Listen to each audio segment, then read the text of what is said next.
Bom dia!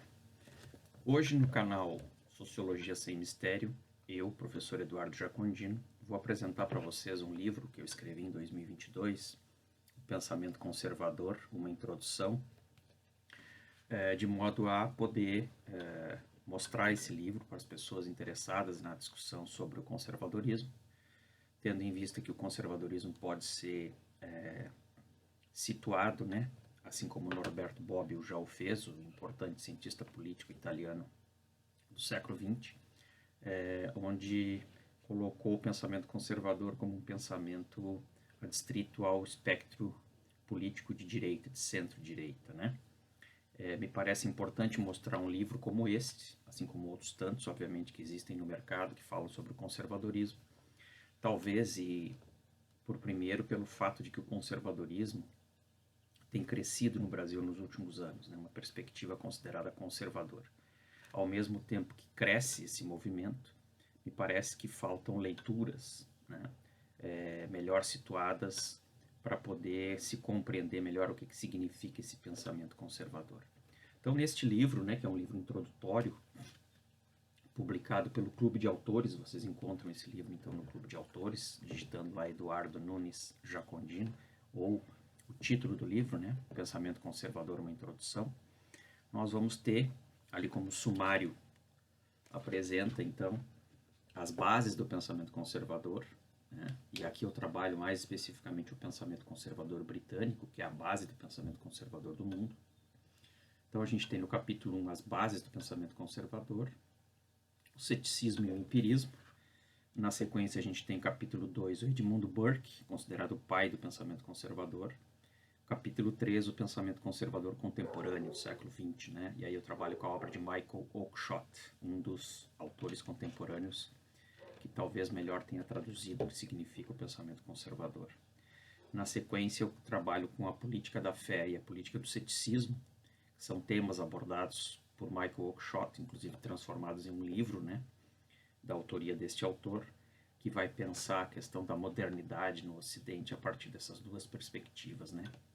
Política do ceticismo, que seria uma política mais atrelada justamente aos conservadores, que vão olhar para a política como algo que deve servir para modernizar, melhorar a sociedade, mas de forma gradual, aproveitando as experiências e as instituições já existentes.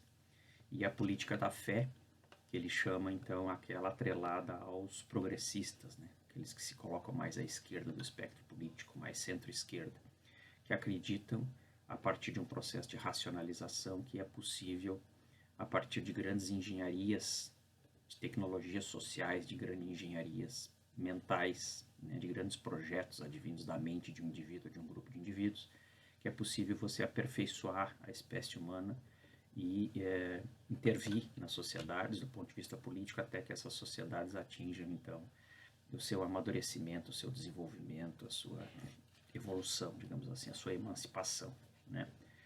Perspectiva esta, então, advinda da política da fé, que a Oakeshott, como um conservador, se coloca contrário, né? No sentido de não acreditar que nós, seres humanos, sejamos capazes, do ponto de vista dessa engenharia social, dessas tecnologias sociais, advindas dessas ideias inatas, né, de propormos esses caminhos, né? E, então, por isso que para ele, assim como grande parte dos conservadores, então, é mais interessante aquilo que ele chama de uma política do ceticismo, né? Que gradualmente vai aperfeiçoando as instituições e a própria sociedade, a partir desse papel importante que a política tem, mas a partir também desse entendimento, né? Essa maturidade, que vê a política também com as suas restrições e com os seus limites, digamos assim, certo?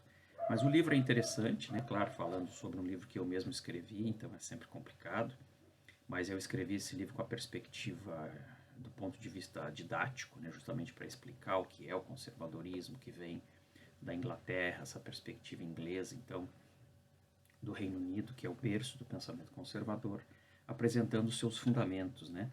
Então, o próprio empirismo, o empirismo de John Locke, que é um dos fundamentos do pensamento conservador, porque o empirismo, em grande medida, vai dizer que é a partir do contato dos nossos sentidos com o mundo que nós conseguimos apreender este mundo, né?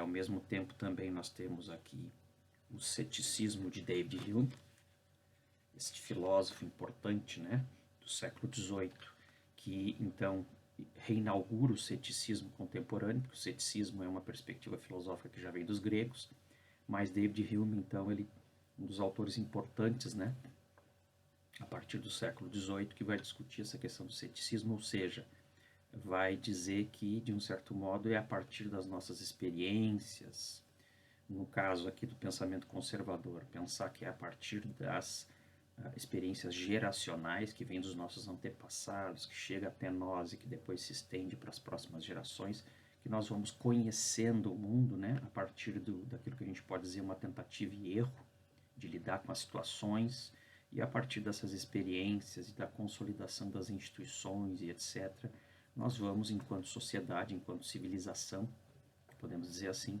aperfeiçoando a nossa capacidade de lidar com as coisas, né? Então, ao invés da gente acreditar, como os racionalistas o fizeram e o fazem, de que nós somos capazes de propor grandes projetos, né, sociais a partir da abstração, os ceticistas vão dizer que não que nós não devamos acreditar, né, que somos seres racionais capazes de propor projetos, mas que devemos levar em consideração muito mais as experiências empíricas, históricas, que com o tempo vamos tendo e vão nos mostrando aquilo que dá certo e o que não dá certo, no sentido principalmente de implantar projetos, instituições sociais e assim sucessivamente, né. Trabalho também com Edmund Burke, né, considerado o pai do conservadorismo. O Edmund Burke, filósofo também do século XVIII, que vai escrever Revolução em França, em que faz uma análise da Revolução Francesa numa perspectiva um pouco diferente daquela que normalmente é feita, né? Foi feita do ponto de vista da Revolução Francesa. Por que é diferente a leitura que ele faz?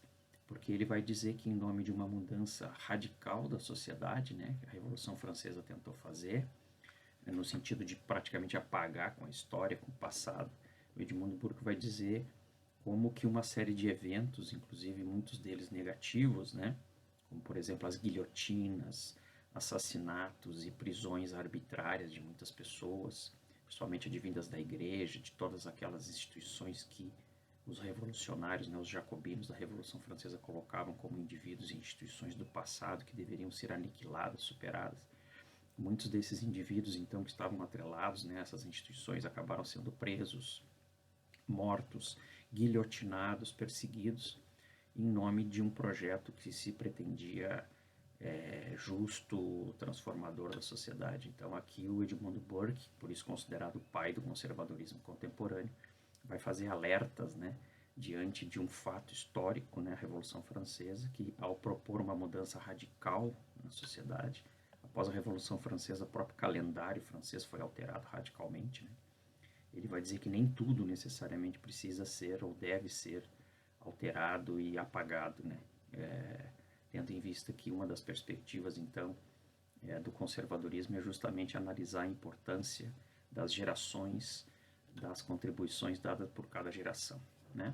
E, por fim, este livro vai discutir as contribuições, ou alguma das contribuições, de Michael Oakeshott, né?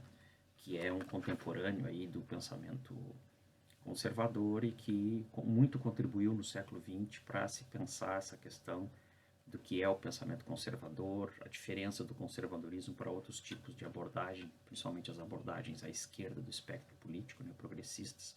E essa discussão entre a política da fé e a política do ceticismo, como eu falei no início do vídeo, que é discutido e inclusive virou um dos livros de Michael Oakeshott, talvez seja uma das contribuições mais significativas que ele dá para se entender aí as contribuições e a visão de mundo advindas do conservadorismo, ok? Um abraço a todos e até o próximo vídeo.